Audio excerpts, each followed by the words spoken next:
Rends-moi justice, ô Dieu. Défends ma cause contre une nation infidèle. Psaume 43, chapitre 1er. Maloba nazali ya Augustin Kabuya. Pare bazali kofinga ye. Donc moyen te na IDPS na bato na suki motema ateli likolo ateli na se abeleli nkolo alobi rends-moi justice, ô Dieu, défends ma cause contre une nation infidèle.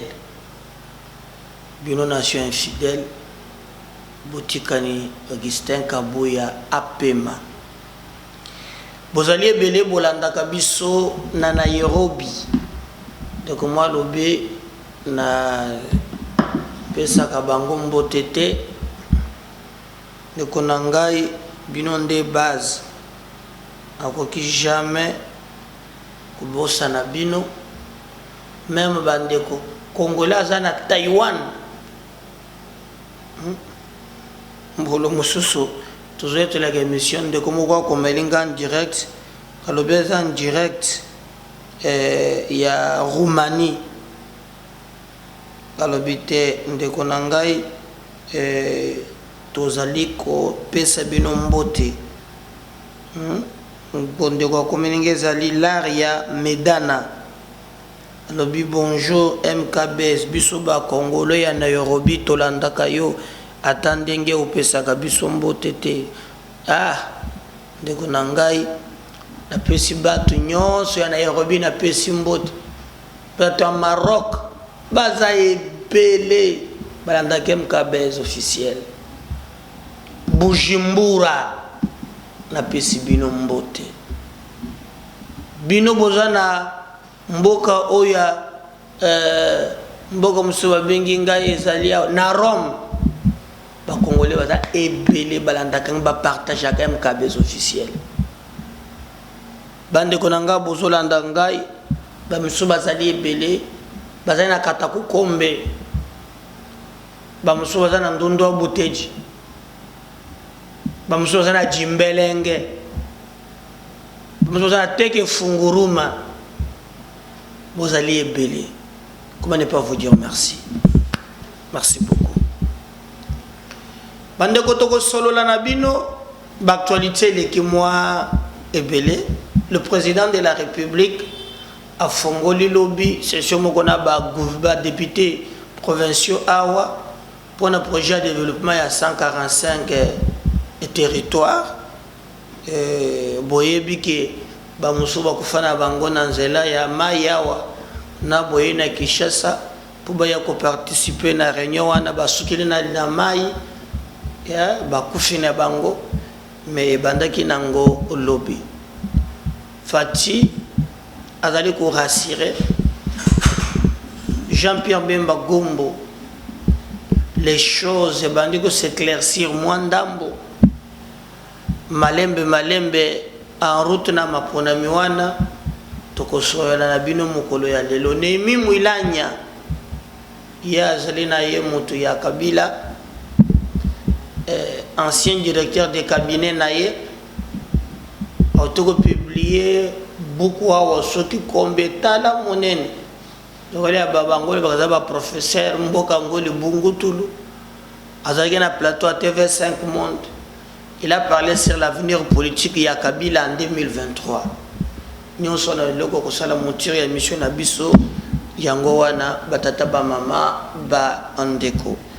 Le président de la République Félix Antoine Tshisekedi Tshilombo Sima ya kosala conseil des ministres ndenge alobaki asilisi conseil des ministres mikolo landi yewana mikuti na likambo oyo ya kosolola na ba députés provinciaux na mayematale projet ya 145 territoires boyebi très bien que moyibi ezalaka ya mbongo ya kosakana te. Cette fois-ci bali bakozwa ba précaution nyonso pour éviter moyibi et pona yango babengisi ba député nyonso provinciaux awa na Kinshasa. Nous présentons toujours ba condoléances na biso ba yeba bande ko utana mai ndombe to lakisaki bino bili le lengeni ne bakufaki na mai be député moko muntu abikaki mais ba mususu bagina nzela ya avion na ba mususu quand même zamba bateli bango. Alors le président bengisi bango basolola ensemble pour être bango nde bazali ba député balandela projet ya 145 territoires. Le lengeni ni projet wana ekoki kopesa résultat bakoma na ba province na bango moko basala suivi parce que oyebi bato balobi faut toper sa confiance na ba société na bana mboka.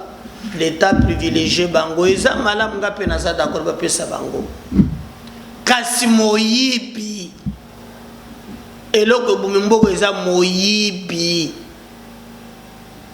mboka ekufi mpona moyibi basi badekese premier montant. Alors esengeli baréalisation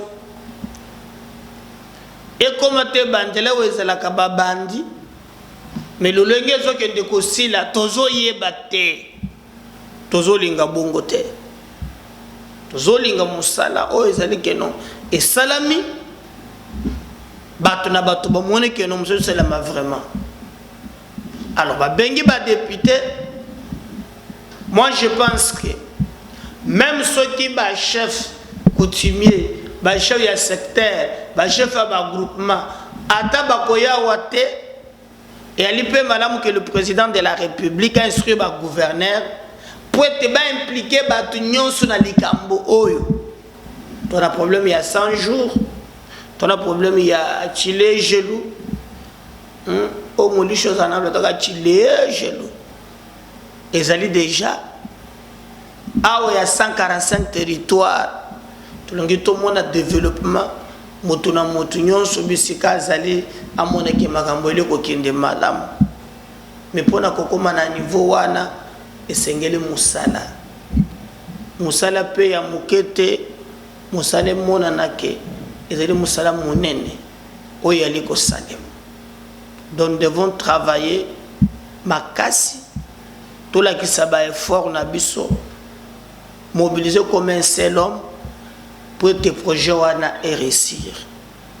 Le président a conscientisé bango, même si la plupart balobi ke baza pena ba moi et belé impayé ba ozipe occasion ya komisengela mbongo na bango bazana ba 6 mois ba musu bazana ba feza baza tala ya Kinshasa ba kota na dynamique ngobila po ya Kinshasa baza bien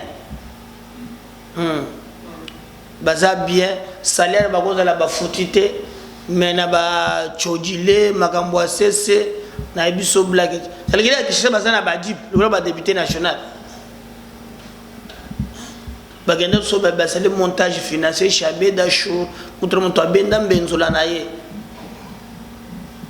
yango ngobela buga zandu itali bisote soki o buga terre se buga ba député etala kabangote yo mone gentina ke ko pesa programme azando e pana ministère amena le polo mutombo o non tozo banda mise msalango de polo bandi chilelo e banda kana mutu na ye rôle la député 0 trop. Donc nous devons comprendre et travailler pour être makamboni onso ana ekende liboso mais tozo senga d'abord premièrement mbongo bayibate ba député boti ba province nyonso bakotani awa mbongo bayibate batia ba chef coutumier wana batia ba administrateur des territoires batia ba chef ya groupement donc moto na moto asala suivi na ndenge na ye. Ceux qui beaucoup d'entreprises ya ba congolais o ya ba maçon o ya boy na boy au commune place il faut bâtir 10 sacs on va mettre na 6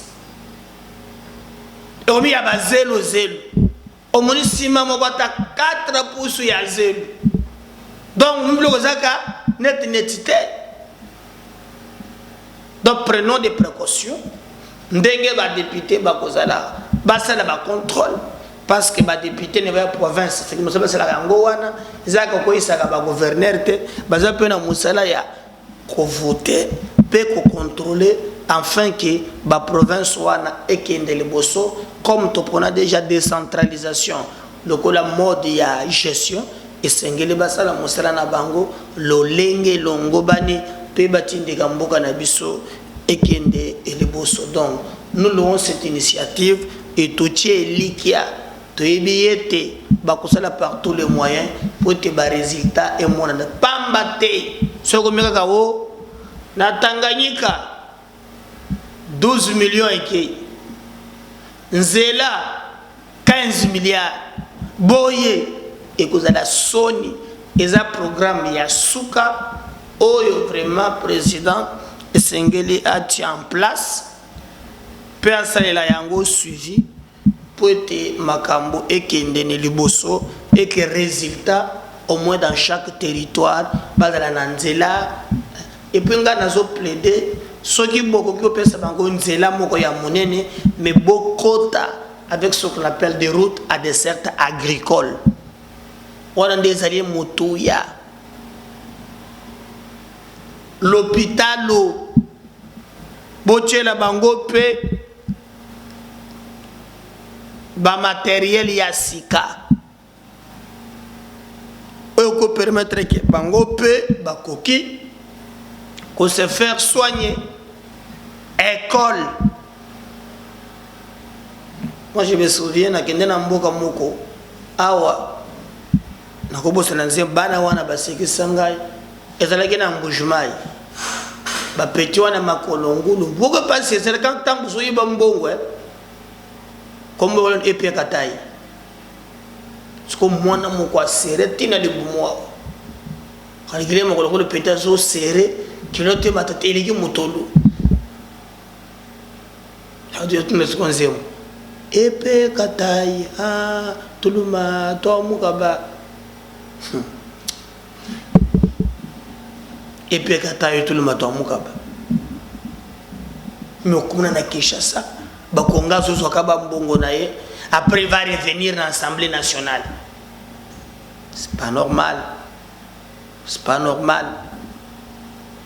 Donc mbongo oyo bazwata $1 te ekota na poche ya batowana.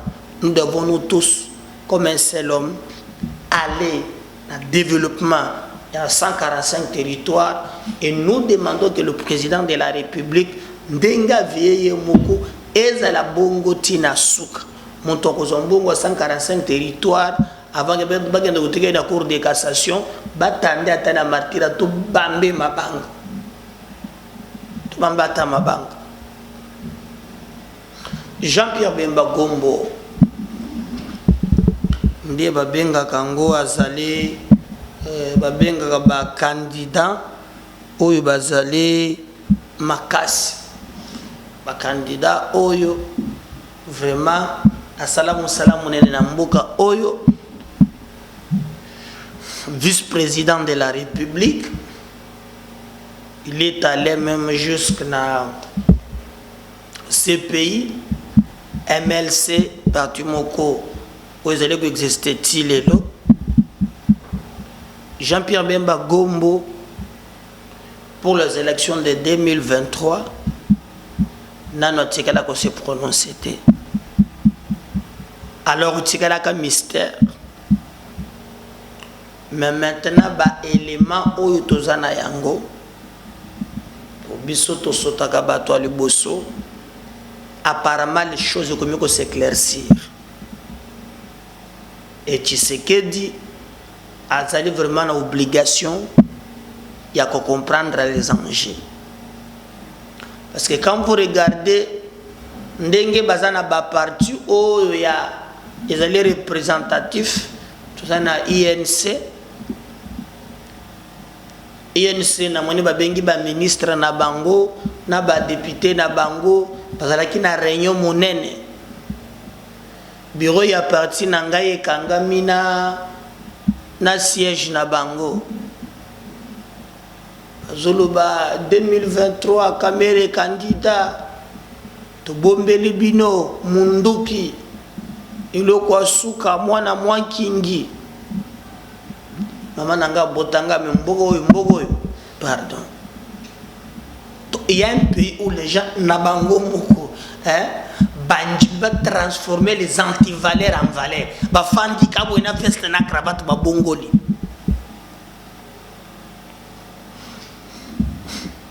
des réunions et des réunions stratégiques et c'est le même niveau il y a INC mais nous apprenons dans les coulisses aussi que kamere na moyibi nde makambo eleki moye ko simbate la seule obligation c'est de soutenir Félix ya mibale ando ya owana comme un deuxième problème oeza quand même résolu mosaïque nyonso. Oh les députés à boy. Parce que le problème est que les députés vont aller réélire. Oh non, les députés ont le courage. Oh nous donnons le président un deuxième. D'abord, il y a un mandat. Vous allez réélire. Pour ce président. Le président peut d'abord compter dans ma partie. Avec le parti. Oh non, tout peut se deuxième. Il y a yo mo il y a yo nan. Si ça les yo nganguna no silicité. Kaya fachin de kopesa. Alors, bango le bezo peut sa fachi deuxième mandat. Olongo wana ozui bat na FDC na ye. Ba le bezo kopesa ye. Vraiment pouvoir bakope se makasi bakosalela ye musala olongwe na bat oye na katumbi wana kutu mama na chinyonyi mpuku position na essayé ban bon moni que même ces ministres la plupart bazar d'accord na été donc pour naïe Félix Azad adversaire naïe détaillé bakobonda naïe en 2023 il est pour lui en tout cas babongama azala candidat na biso yelbekango mokolo wana surtout que loi ezalaki loi tiani bapotaki wana ntingo pululu aswa bwakena kilo wana kenda ko fanda na ekimia batu babengi ngandeko omoni ntingo pululu ali mbongo yaka mama nanga soyo mono ko telela ki mbungu yo mokendo yebisa ye pungai nazana elema wana te en dehors de maintenant toyeko koma na ndeko na biso Jean-Pierre Bemba Gombo avec MLC mikolele kaki na ebisaki bino kene yokaki bandeko moko basangana kena bakimba ntseke kuna biloko ya association na ye ba déclarer clairement que Bemba sera candidat en 2023 mais tant que basale communiquer wana kambala moko to moni lolenge nini bato musu bakotaki na agitation et puis bapekisaki bango ba continuer ko la déclaration selon les éléments dans ma possession il y a fort probabilité que Jean-Pierre Bemba Gombo va soutenir Fachi na MLC en 2023. Je vous donne quelques éléments. Regardez la forte mobilisation, il y a MLC. Surtout na ba milieu musoleke les cas awa. Donc on a que MLC azala ki na ye mais pas comme maintenant. Na bozongi ya fati. MLC mobilise que peut battre belé pour pas gagner ko yamba le président de la République. Alors, si Fati a eu au cas où, parce que jusqu'à présent, ils ont biloko à cesser tout chodulé nango, non vraiment ils allaient boyer officiel. Oh ya salué un officiel bazali bantou ya fait cesser mosaïque na bâti le kwebo. Mais le reste, na no batikali ko lobate ko se prononcer te na likamboana. Mais on a pu aller quand même contact na ba source ngay. Et d'ailleurs on a parlé du peuple comment Jean-Pierre Bemba Gombo azalaki côté Augustin Kabuya trandenge bazobeta les solo wana na litoyo moneka même que non ils ont kinde kitoko. Ils ont kinde kitoko. Mobilisation ML Sassaraki na aéroport Mukolo Fatia Zongi Bogotala qui est quelque chose. Mais nous disons il faut toujours rester prudent en politique. Tout peut changer même dans seconde. On ne sait jamais. Tout peut changer. Mais le plus important, ils allaient le lengenini. Ils allaient travailler pour changer. Tout peut bongo la makambo. Na manso oyo. Ils allaient causer l'aspiration profonde. Il y a peuple nabiso. Et si Jean-Pierre Bemba est derrière Fati, les calculs au moins est cause la un peu allégé. Parce que Bemba za Bembe aza igwe. Bemba za Bemba aza igwe. Donc on a que quand même makambo cause la très bien. Et surtout que selon proposition il y a Seni Denis Kadima alobi moyen basa la 2 tours exaté. Alors on attend la loi électorale de tout le pays que c'est sûr il y a tous les enjeux. Tout le monde en dengeni ni ba kosala yango. Mais on attend la loi électorale. Awa balobi 2 tours exaté selon Denis Kadima. Ce qui va salir 2 tours, tokobima na délai prévu par la Constitution. D'où ezaka kamalamu totika la bena tour moko. Président ya senga kito sala 2 tours. Est-ce que bako se plier na ba contrainte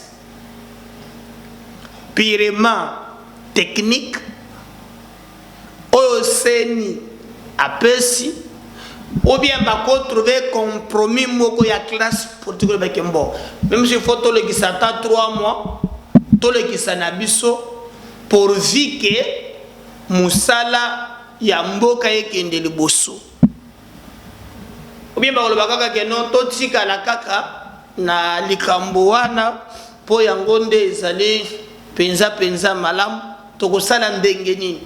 Mais en tout cas jusque là Seni alobi moyen basala 2 tours exaté sobelingi basala 2 tours c'est que tokokende au-delà il y a 2023 na calendrier ezali prévu par bande konabiso il y a Seni on peut l'appeler fait de route parce que jusque là na notre monité penza mosala oyo ya calendrier za la publier mais ba pesi biso kaka pe bande konangai mboke kufi pona moyibi batu bazo yiba mbongo na mboka oyo lobi na zo appel ya batu ipele ba bengi ngai po ba yeba nini zoleka Alingeti Tony Mwaba ministre sport un pays basala débat ke no mona tande za boye nzela moko ya ringeti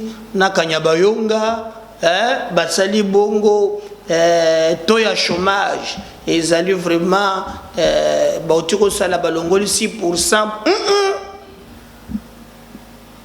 Awa débat ezaka ko bapomolaki kuna 4 milliards 400 000 500 000. Ce qui est vrai na makambo ezoleka na poste OCPT flou ezali musolo ezobima ebele bayibi mbongo na EPSTP po maimana koloba awa ezali yanga te bato bakomi koloba Gilles Lingeti akomi na likambo mosusu na Tony Mwaba ya lobi likambo ezate eza likambo ya musolo. Alors lobi bolandaki maina ebisa kebino tozo senga pe ndenga zo salanga na pesa kaye maboko mais nazo linge pe mo éclaircissement ezali mais makambo ezotala na EPST muntu soki ayibi mbongo alingeti ngana za sima na yo mais nazo linga pe même vitesse esala mape na SSCPT na OCPT kuna pe ba million ezobunga bazo yiba kuna pe ba million ezobunga bazo yiba. Je préfère que au sala quand même pour te les cambo et à malonga et monana. Donc s'il y a moyen ndenge au beti kotoyo au lande la paix à côté me balewan ngai na kopé so maboko dans un pays où les gens ba confondent ka caisse na bangona caisse ya l'état to kopé sa yo maboko mais makambo misato na zo mona clarté makambo ya Gentini ngobila depuis obengisa ye papa Elingeti obengisa ministre ya finance na ye obengisa conseiller financier elakisi solo ya mbongo ezolumba na place 1 ti lelo tozwa eloko bengela bango te alors que kisa sezana ka kokufa papa Lingeti dans le cambo ya poste de la communication ba inspecteur basi batie le cambo wana na mesa ngana kenda kikuna ba travers balandinga bazolela OCPT memema na pesio makasi na musalo ko sala pe même na ministère ya EPST dans tous les ministères mbongo ya ba congolais et sengeli eza na traçabilité. Tu peux compter sur moi. Moi quand je vois le lenge mboka nanga ezali ba bisakanga ke to li scandale soki géologique be soka kana ba kaye ya ba carton bagaye cartonné beaucoup mitala ba phrase belé le Congo c'est un scandale géologique. Nous avons l'eau, nous avons les manganèses, nous avons yaka otala bana o baza kota manganèse tous les polluants les boum les bandes bazo zanga même mais l'argent entre les poches des individus. Moi je ne peux que t'accompagner hein. Mais na lobby moi koko sope et komi kokota côté mususu tia pression ezala ndenge moko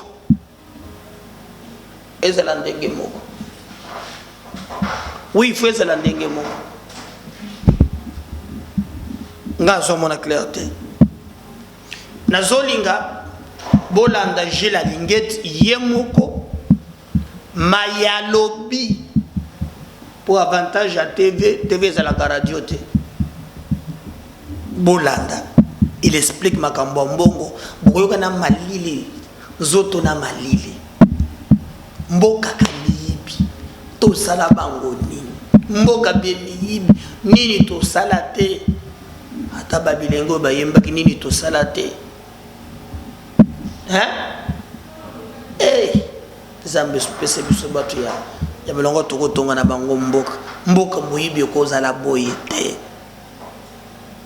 Gilles Lingeti inspecteur général ya finance azoexplike boyoka bandeko na ngai nde bayibi lisusu mbongo. Tokozonga na bino juste après vidéo oyo bokoyoka yango bokopesa biso be raison. Suivant, on vient juste après. A débloqué des fonds pour l'organisation du tournoi interscolaire. Il y a eu près de 400 000 $ qui ont été remis au ministère des Sports et Loisirs et près de 400 000 $ encore remis au ministère de l'enseignement primaire et secondaire. S'agissant du ministère des Sports, tous les fonds mis à sa disposition ont été justifiés. Il n'y a eu aucun problème. Mais il y a des petits soucis avec les fonds qui ont été mis à la disposition du ministère de l'Enseignement. Les inspecteurs qui ont travaillé sur le dossier ont fait un rapport qui fait état des situations vraiment très peu confortables. Nous constatons que certaines personnes continuent à être des récidivistes, ils continuent à être accros à des actes décriés par tous les Congolais, à savoir la prédation. Les inspecteurs ont découvert qu'il y a des fonds qui ont été justifiés sous prétexte d'avoir loué les bus Transco. La justification donne 120 000 $ payés à Transco. Quand on a écrit à Transco, Transco répondra qu'il n'a reçu que 16 000 $. Donc il y a eu traficotage de la facture remise par Transco. Il en est de même d'un fournisseur auprès de qui ils sont allés imprimer des tricots pour que les élèves puissent mettre afin d'aller au stade pour les finales. Là aussi, le fournisseur a décrié le comportement des agents du ministère de l'EPST qui ont multiplié la facture par 10. Ils ont payé un montant X et ils ont mis sur la facture un montant multiplié par 10. Voilà pourquoi les inspecteurs ont interrogé ces agents et le fait était flagrant. Ils ont décidé de transférer les dossiers aux instances judiciaires pour que les instances judiciaires s'en occupent. Jules Alinguete n'a rien à voir et je ne dis que ce que j'ai constaté dans l'instruction de ces dossiers par les inspecteurs généraux des finances. Alors, ça c'est très bien clair pour ces dossiers. Maintenant, vous êtes aussi accusé, vous Jules Alinguete, de protéger, j'ai dit entre guillemets, un de vos frères à la SCPTC. Comment expliquez-vous cette situation? Je suis très fier de faire le travail que je suis en train de faire. Je constate que la prédation est en débandade. Ils doivent retenir une chose, la lutte contre l'impunité est une décision personnelle du chef de l'État, son Excellence Félix Antoine Tshisekedi Tshilombo. Les prédateurs qui ne renoncent pas, ils n'ont pas de chance. Ils n'ont pas de chance, ils n'ont pas d'issue. C'est le conseil que je leur donne. S'agissant du dossier Poster, vous serez surpris d'apprendre que l'inspection générale des finances a déjà traduit la direction générale de cette entreprise à la justice auprès du parquet général près la cour d'appel Gombe depuis le 17 décembre 2021. Donc il y a 2 mois. Les gens peuvent aller vérifier. Nous avions déjà transmis les rapports au parquet pour que le parquet puisse procéder à l'interpellation de toutes les personnes concernées dans ces dossiers, y compris les messieurs que vous êtes en train de parler. Donc, à tous ces journalistes véreux qui tremblent devant les billets de dollars qu'on leur donne, je leur dis un coup d'épée dans l'eau. Jules Alinguete reste imperturbable dans le travail lui confié par le président de la République et nous ne faillirons pas. A débloqué des fonds pour l'organisation du tournoi interscolaire. Il y a eu près de 400 000 $ qui ont été remis au ministère des Sports et Loisirs et près de 400 000 $ encore remis au ministère de l'enseignement primaire et secondaire. S'agissant du ministère des Sports, tous les fonds mis à sa disposition ont été justifiés. Il n'y a eu aucun problème. Mais il y a des petits soucis avec les fonds qui ont été mis à la disposition du ministère de l'Enseignement. Les inspecteurs qui ont travaillé sur le dossier ont fait un rapport qui fait état des situations vraiment très peu confortables. Nous constatons que certaines personnes continuent à être des récidivistes, ils continuent à être accros à des actes décriés par tous les Congolais, à savoir la prédation.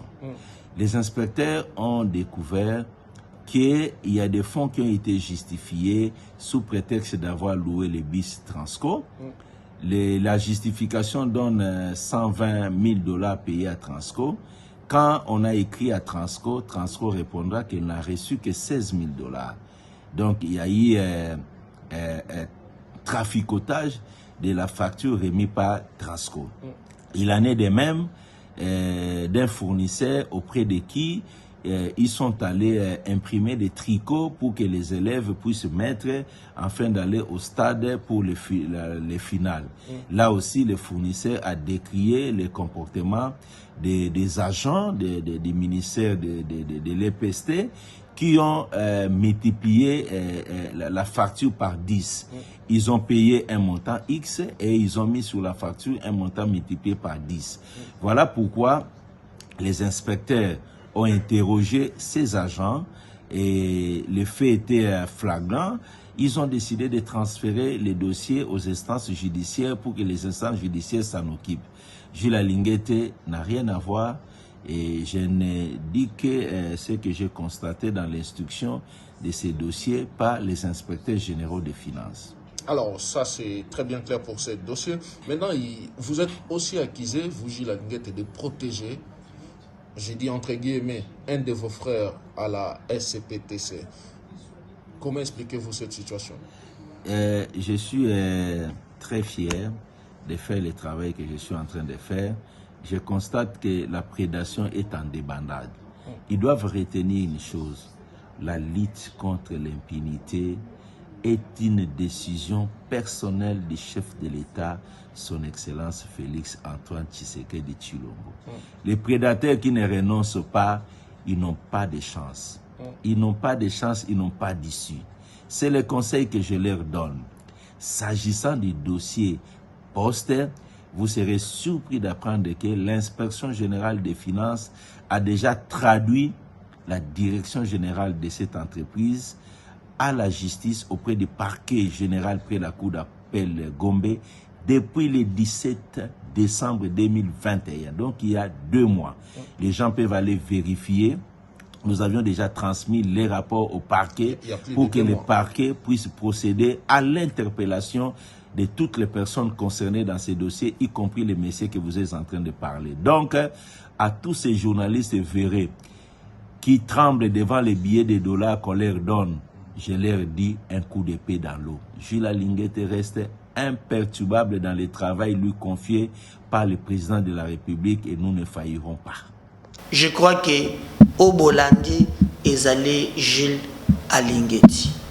Moko na moko akope ko tirer les sonaye na likambo oyo pour comprendre nini ezali koleka. Être devant vous a plaisir makasi. Je vais vous demander une chose. C'est pour la première fois que vous êtes à l'émission Oyo. Pardon. Tout sengi au partager. Et le père de sa zone est en Maroc. Les gens de l'autre sont morts. Il paraît le l'autre dimanche, mais le zoya. Mais comme au billet 20 000.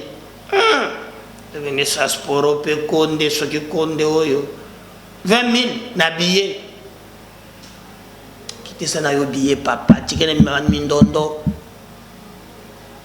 tikane mindondo nzembo pepe simbongo mususo ba misie ba yemba nzembo etu bazwemba na nyungu zonke zanga mutuna makolo mata ya wazeko ya fimbu ye mugwele kaka kanyoto peba sona lo bien nzembo ngonde ko benda kundesere nini ichojile makola ba jo. Bon, attendons voir, bonne chance na Balopa, tout ça derrière vous, ensemble, pour que ça la makamouya minene. Bye, la prochaine.